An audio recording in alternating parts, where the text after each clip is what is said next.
दोस्तों, अगर आप भी चाहते हैं कि आपका गुलाब का पौधा फूलों से और कलियों से भर जाए, तो आज की वीडियो में मैं बहुत ही पावरफुल खाद शेयर करूंगी जिसका इस्तेमाल करते ही आपके छोटे छोटे गुलाब के पौधे फूलों से भर जाएंगे। दोस्तों, बहुत ही पावरफुल खाद है जिसका इस्तेमाल आज हम अपने गुलाब के पौधे में करने वाले हैं। ये जो खाद है ये घरेलू 4 चीज़ों से मिलाकर मैंने तैयार की है। दोस्तों, बहुत ही ज़्यादा ये पावरफुल खाद है हमारे गुलाब के पौधे के लिए। इसका इस्तेमाल करते ही गुलाब के पौधे फूलों से भर जाएंगे। तो किन किन चीज़ों से मिलाकर तैयार की और किस कैसे इस्तेमाल करनी है आगे वीडियो में बताने वाली। तो वीडियो स्टार्ट करते हैं। नमस्कार दोस्तों, आज हम बात करेंगे फूलों की राजा गुलाब के बारे में। गुलाब का पौधा घर में सुंदरता और खुशबू है ना वो भर देता है, लेकिन कई बार क्या होता है, जैसे अभी नवंबर का महीना चल रहा है, नवंबर में है ना हमारे गुलाब के पौधे में ढेर सारे फूल खिलते हैं। लेकिन अगर आपके पौधे में फूल आने बंद हो गए, सिर्फ पत्ते ही पत्ते नजर आ रहे हैं, तो सीधा सीधा आप ये समझ जाइए कि आपके पौधे में न्यूट्रिशन की कमी है। क्योंकि गुलाब का पौधा एक हैवी फीडर प्लांट होता है। अगर समय समय पर हम न्यूट्रिशन भरी खाद अपने प्लांट को नहीं देते हैं तो पत्ते ही नजर आएंगे, फूल नजर नहीं आएंगे, ना ही कलियां बनेगी।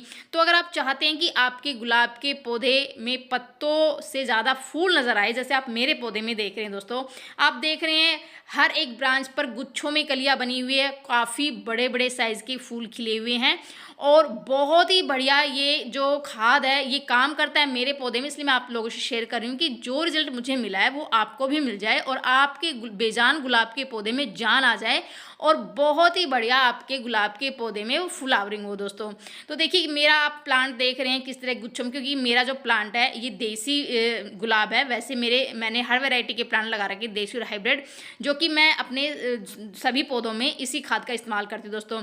लेकिन कुछ ऐसे काम भी मैंने किए हैं जिसको करने से मेरे गुलाब के पौधे में इतनी सारी कलियाँ और फूल है वो खिले हुए हैं। तो वो काम क्या किए वो आगे मैं बताऊंगी दोस्तों। अगर आपने नहीं किए हैं तो आप वो काम कर लीजिए ताकि आने वाले टाइम में आपके गुलाब के पौधे फूलों से भर जाएं।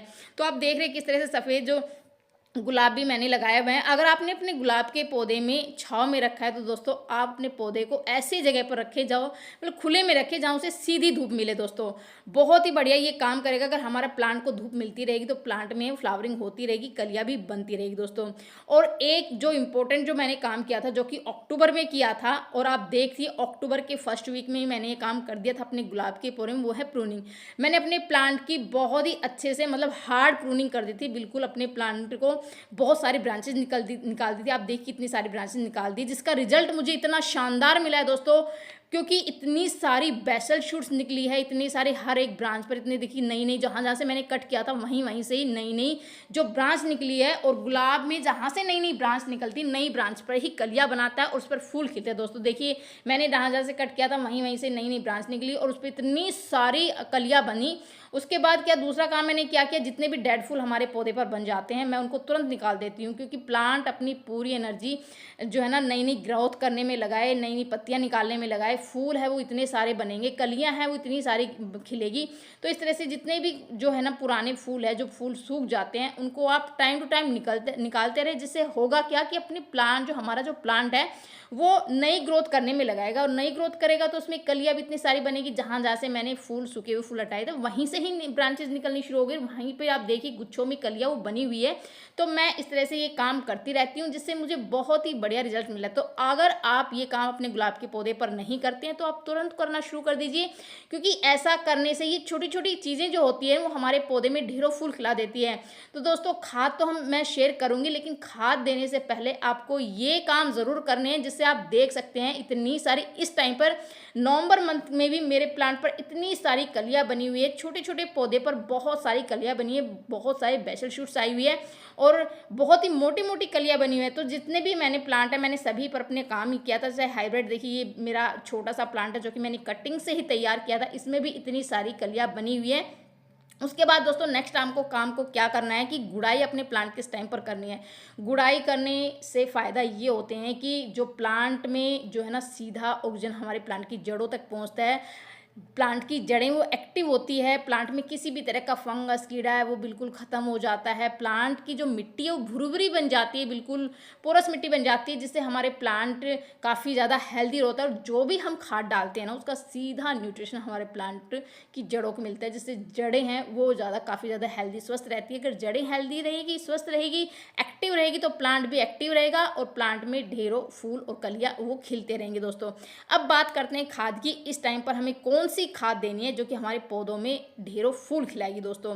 तो देखिए जो है ना, लगातार नमी के कारण फंगस की समस्या हमारे पौधे में बहुत जल्दी आ जाती है, कीड़ा लग जाता है कि ये समस्या बहुत से लोगों में के प्लांटों में आती है। और मैं इसका निवारण आपको बता रही हूँ। जो ये आप देख रहे हैं मेरे हाथ में, ये है नीम खली। तो एक गुड़ाई करने के बाद 1 चम्मच आप नीम खली अपने जितने भी गुलाब के प्लांट है उसमें आप डाल दीजिए। इससे होगा क्या कि हमारे प्लांट में किसी भी तरह का फंगस है वो नहीं लगेगा। और नीम खली कीटनाशक का तो काम करती है, फंगिसाइड का काम करती है, लेकिन ये एक फर्टिलाइजर भी, इसमें बहुत सारे न्यूट्रिशन होते हैं दोस्तों। दूसरी खाद जो मैं शेयर कर रही हूँ, ये बहुत ही पावरफुल खाद है जो कि हम 4 चीज़ों से मिलाकर हम तैयार करेंगे दोस्तों। जो पहली चीज़ मैं ले रही हूँ, ये चाय की पत्ती है। चाय की पत्ती हमारे पौधे में बहुत ही बढ़िया काम करती है। नाइट्रोजन का रिच सोर्स है चाय की पत्ती। या तो आप इस्तेमाल हुई चाय की पत्ती ले लीजिए, बस ये है कि आपको इसको वॉश करना है, या फिर फ्रेश चाय की पत्ती ले लीजिए। दूसरी चीज़, चाय पत्ती को मैंने छान लिया है खाली डब्बे में। और दूसरी चीज़ जो मैं ले रही हूँ, ये कंडा है दोस्तों। मैंने गाय के गोबर का कंडा लिया है। अगर आपके पास कंडा नहीं है तो आप जो है ना, वो जो हमारा गोबर की खाद आती है ना, सड़ी हुई गोबर की खाद, वो आप ले लीजिए। या फिर आप वर्मी कंपोस्ट ले लीजिए, 1 मुट्ठी, 1 से 2 मुट्ठी आप वो ले लीजिए। मेरे पास कंडा था तो मैंने ये 2 दिन पहले ही पानी में भिगो दिया था। एक कंडे को, चाय की पत्ती को भी मैंने 2 दिन पहले ही पानी में भिगो के रखा था। दोनों चीज़ों को हम इस तरह से छान लेंगे। छानने के बाद हमारा जो खाद है वो बहुत ही पावरफुल खाद बनकर तैयार हो। इसमें एक चीज़ हम और डालेंगे, क्योंकि चाय पत्ती में क्या होता है कि नाइट्रोजन होता है, और हमारे गुलाब के पौधे को सिर्फ नाइट्रोजन नहीं, उसमें पोटेशियम और फास्फोरस की भी जरूरत होती है। और जो राख है, राख का मैं इस्तेमाल कर रही हूँ दोस्तों। आप लकड़ी की राख ले सकते हैं, आप उपले की राख ले सकते हैं, कोई भी राख आपके पास हो, क्योंकि राख पोटेशियम का बहुत ही बढ़िया रिसोर्स है और ये एक साथ ही एक नेचुरल कीटनाशक भी है।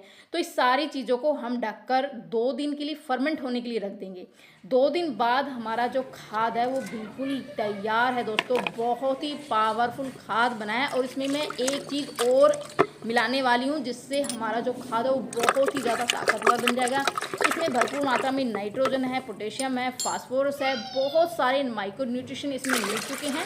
इसको हम जो है 4 गुना सिंपल पानी इसमें हम ऐड कर देंगे। जितना भी हमने हमारा फर्टिलाइज़र वो बना था उससे 4 जो भागों ज़्यादा सिंपल पानी हम इसमें ऐड कर लेंगे। ऐड करने के बाद हमारा इसमें कुछ नहीं, सीधा हम जैसे अपने प्लांट्स में डालेंगे। लेकिन उससे पहले मैं एक चीज़ इसमें और ऐड करने वाली हूँ। जो आप मेरे हाथ में देख रहे हैं, छोटा सा टुकड़ा जो देख रहे हैं सफ़ेद कलर का, ये फिटकरी है, जिसको हम एलम भी बोलते हैं। फिटकरी क्या होता है कि प्लांट की मिट्टी को एसिडिक बनाती है, और गुलाब को एसिडिक मिट्टी बहुत पसंद है। अगर गुलाब की मिट्टी एसिडिक होगी तो हमारे प्लांट में कभी भी फूलों की कमी नहीं होगी। तो जैसे चना जो होता है ना, उसके बराबर आपको फिटकरी का टुकड़ा लेना एक प्लांट के लिए। अगर आप ज़्यादा में इस्तेमाल करें तो थोड़ा सा ज़्यादा ले सकते हैं। ज़्यादा हमें इसका इस्तेमाल नहीं करना है, ज़्यादा ये नुकसानदेह हो सकते हैं हमारे प्लांट के लिए। तो थोड़ा इसे कम ही क्वांटिटी में रखना है। और इस तरह से बिल्कुल पाउडर बनाकर मैंने इसी फर्टिलाइज़र में इसको डाल दिया है। और अब अच्छे से कई बार अच्छे से मिक्स करेंगे, तो बहुत ही अच्छे से मिक्स करेंगे। मिक्स करने के बाद आपके जितने भी गुलाब के पौधे हैं सभी में आप इस तरह से एक एक गिलास डाल दीजिए। गुड़ाई हमने पहले ही की हुई है, नीम की खली का हमने इस्तेमाल किया है। साथ में हम ये न्यूट्रिशन रिच खाद अपने गुलाब के पौधे में डाल देंगे दोस्तों। इससे क्या होगा कि हमारे गुलाब के पौधे में जिस भी पोषक तत्वों की कमी है वो पूरी हो जाएगी। मिट्टी एसिडिक होगी, किसी भी तरह का फंगस हो, कीड़ा है, वो हमारे पौधे में बिल्कुल भी नहीं लगेगा। और हमारे प्लांट में जो न्यू ग्रोथ वो इतनी जल्दी स्टार्ट हो जाएगी। हर एक ब्रांच पर आपको कलियाँ देखने को मिलेगी, बहुत ही बढ़िया ये काम करेगी। और कुछ ही दिन बाद आप देखेंगे कि आपका पूरा गुलाब का पौधा फूलों से भर जाएगा। ब्रांच जो है ना वो बिल्कुल गुच्छों में फ्लावरिंग होगी दोस्तों। और जो साइज़ है ना फूलों का वो काफ़ी बड़ा होगा, मोटी मोटी कलियाँ बनेगी, कलियों का जो साइज़ है वो भी बहुत ही बड़ा होगा। और ये चीज़ें हमें हमारे घर में ही मिल जाती, जो भी हमने अपने पौधों में इस्तेमाल किए दोस्तों। तो इस तरह से आप भी अपने गुलाब के पौधे में ढेरों फूल खिला सकते हैं। तो कैसी लगी जानकारी, पसंद आई लाइक से ज़रूर कर दीजिए। मिलते हैं नेक्स्ट वीडियो में, बाय।